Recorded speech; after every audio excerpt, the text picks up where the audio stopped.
So we're about 3 weeks living on our boat full time.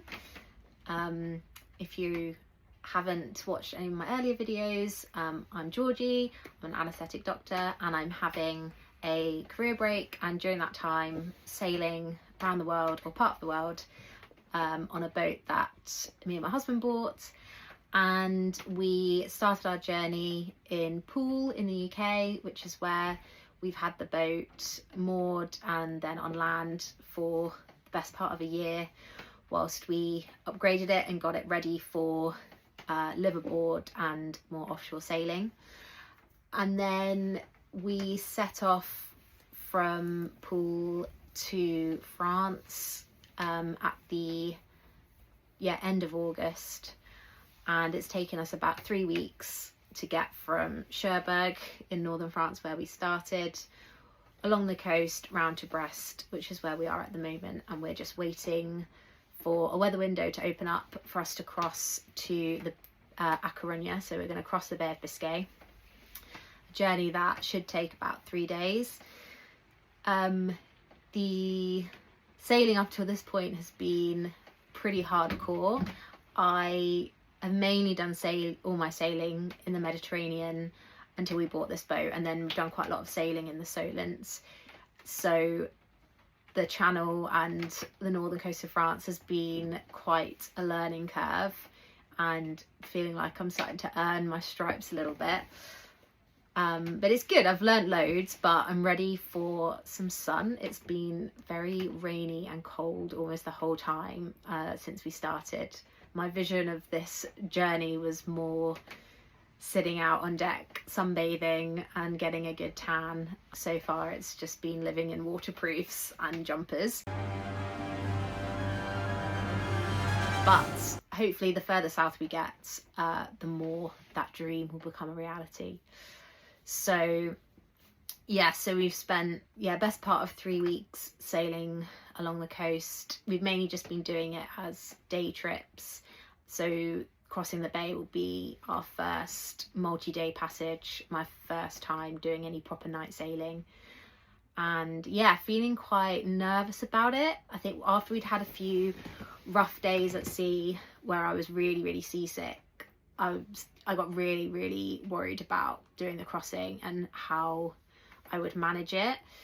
And then worrying about not being able to sort of help with the sailing, and Jay would almost end up be doing it solo. But feeling a bit better about things now. Hopeful that it will be okay when we do the crossing. There's a really good weather window coming up this week where it looks like it's essentially going to be downwind the whole way. And from our research that we've done about the crossing in terms of the best time to do it, essentially the concerns are the wind, but also the swells, because you've got it's sort of open to the whole Atlantic, and then there's a continental shelf that you basically have to cross over twice, and the depth of the water goes from on the shelf sort of 100-200 meters to then 3,000-4,000 meters. So it can be incredibly turbulent and unsettled, the sea around those points. So then if you've got that combined with a big storm or low pressure system further out in the Atlantic, that can cause really big swells, and especially over those ridges sort of be even potentially dangerous. So we've been waiting and not rushing, and there's been no storms or any sort of those systems for about a week now. So hopefully the sea's nice and settled. It's quite windy this weekend still, so we're gonna just wait until next week, and it looks like the weather should be in our favour, and we should have a fairly comfortable downwind passage. So we're just spending the weekend prepping for that, stocking up on food, doing some meal prep, because I don't anticipate that we'll be wanting to sort of cook meals from scratch whilst we're doing it. Just have things ready to go to eat quickly, and then just making sure we've got all our safety gear ready. So we've obviously got our life jackets, we've got our harnesses, we've got our EPIRBs, and we've got personal locator beacons on our life jackets as well. we've got a sat phone, we've got a Garmin InReach, we've got Starlinks, we've got lots of ways to call for help if we need it, lots of ways to keep an eye on the weather even when we're offshore. So I think we're going to be sort of as ready as we can be, and yeah, we'll just see what the crossing brings. In terms of just living aboard a boat, getting used to it. It was initially quite a weird transition, going from living on land and in a flat to living at sea and in a tiny boat. But you actually really quickly get used to not having loads of things and living fairly simply, I guess. We've obviously been in marinas this whole time, so I think we've not had the full experience of off-grid living yet. So hopefully that's to come once we're in nicer waters and less tidal swings and better weather. But yeah, really getting into the sort of groove of this life. It's been quite weird for me. I've gone from living a fairly fast-paced life, I would say, sort of central London, working full-time, busy hospitals, crazy shift patterns, to not having to do that. And we're just sort of waiting around for the weather, and there's a lot of patience required, and it's just like completely opposite to how my life was before. So it's definitely taking some adjusting, and just being content with not having to do a million tasks in a day. Jay is still working. He has his own business, so he can work sort of from wherever and whenever, which is kind of the only reason that we can do this trip financially. But it means, these quieter days where we're not sailing, he's working really hard. So I'm sort of taking more of the responsibility of household or boat hold tasks, and sort of running errands and maintenance is falling into my domain, which is fine. It's good. I'm learning loads again about the boat and how everything works. So yeah, so far, 1 month, almost a month in, feeling good, feeling excited about what's to come, still nervous about the seasickness side of things.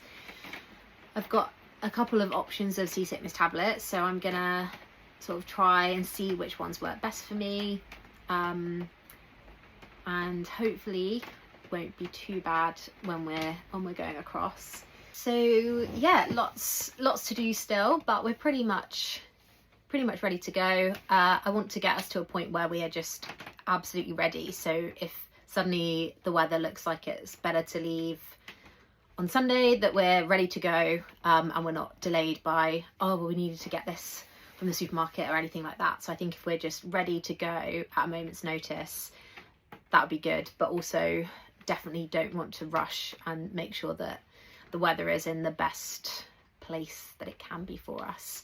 So fingers crossed that we have a smooth, unsuccessful passage, and really looking forward to getting to hopefully sunnier and warmer climates by the end of the week.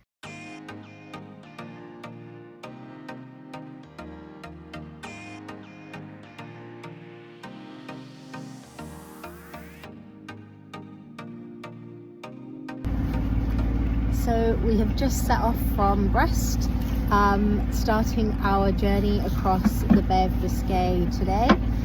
We were up super early, had some breakfast, had some coffee, so we're ready to go from a sort of fuel point of view for us. Then fueled up the boat, so we've got enough fuel to get us across. If there's no wind and we have to motor the whole way, we've got plenty. Forecast looks good. It looks like there will be points where there might be no wind at all, which is better than too much wind, but hopefully we'll get there in about 3 days, if we average a speed of 5 knots, so that's our aim. We had lots of other boats leaving with us. We're almost like a flotilla, which is reassuring that everyone's read the forecast the same way. All of our models said the same thing. It looks like it should be a good passage. The weather looks good for the next 4 to 5 days. It should only take us 3, so we've got a buffer if we need it.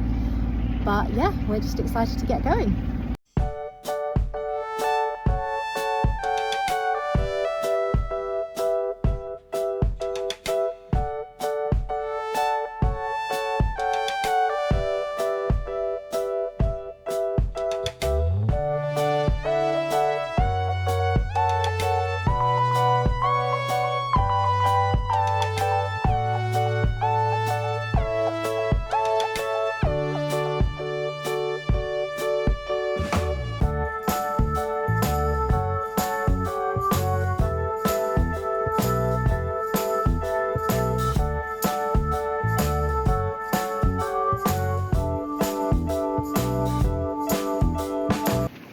I'm on my first night watch of the passage.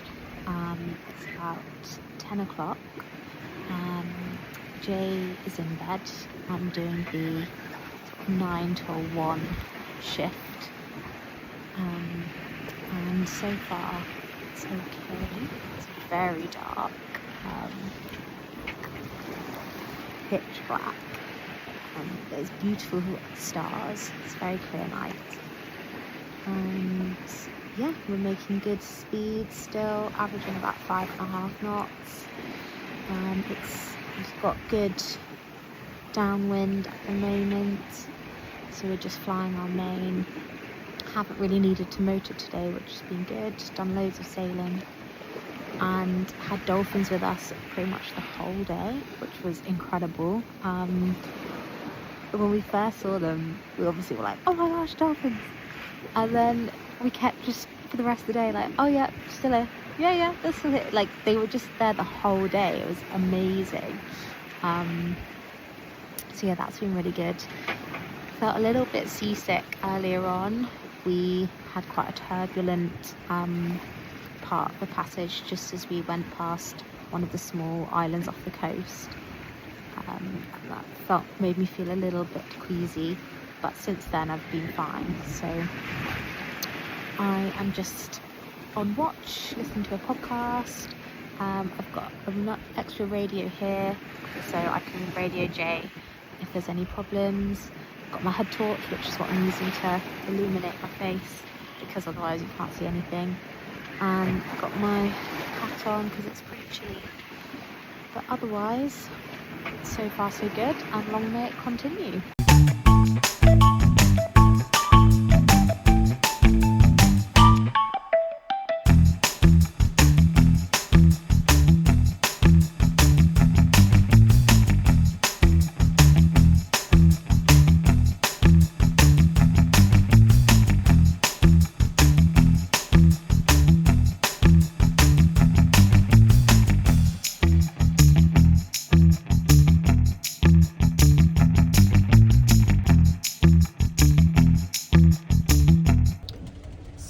This is the morning after our second night at sea.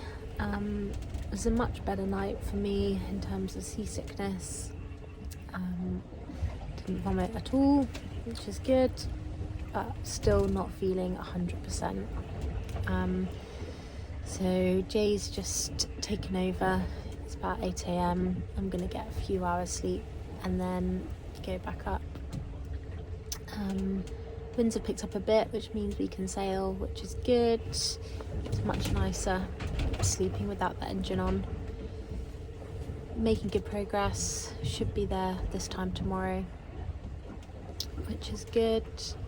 Sea state is still fairly calm, but a little bit rolly this morning, which isn't ideal, but I'm going to try and get some sleep and then head back out into the fresh air. And then only hopefully one more day and one more night, and then we're in Spain.